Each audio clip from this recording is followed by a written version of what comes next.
மாணவர்கள் அனைவருக்கும் வணக்கம். ஒரு குட்டி கதை. கதையுடைய தலைப்பு தன்னம்பிக்கையும் விடாமுயற்சியும். ஒரு நாள் எறும்பும் பறவையும் தங்களுக்குள்ள ஒரு பந்தயம் வச்சுக்கிட்டாங்க. அது என்ன பந்தயம் பார்த்தோம்னா, அந்த மலை உச்சியை போய் முதல்ல யார் தொடர்றது தான் அந்த பந்தயம்.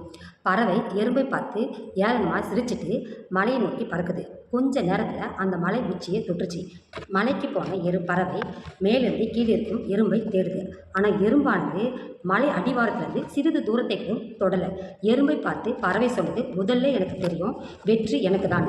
பறவைக்கிட்ட ஒரு சின்ன எறும்பு போட்டி போடலாமா? எறும்பை பார்த்து கேலி செய்தது பறவை. கொஞ்ச நாட்கள் கழித்து எறும்பு தன்னுடைய விடாமுயற்சியாலும் தன்னம்பிக்கையாலும் மலை உச்சியை போய் சென்று அடைந்தது. அந்த பக்கமாக போன பறவை மலை உச்சியில் இருக்க எறும்பை பார்த்து ஆச்சரியப்பட்டது. எறும்பானது பறவை கிட்ட சொன்னது, வெற்றி என்பது எல்லோருக்கும் நிச்சயம். ஆனால் ஒரு சிலருக்கு தாமதமாக கிடைக்கும், ஒரு சிலருக்கு சீக்கிரம் வந்துடும். மாணவர்களாகிய நீங்களும் விடாமுயற்சியோடும் தன்னம்பிக்கையோடும் செயல்பட்டால் வெற்றி என்பது நிச்சயம். நன்றி.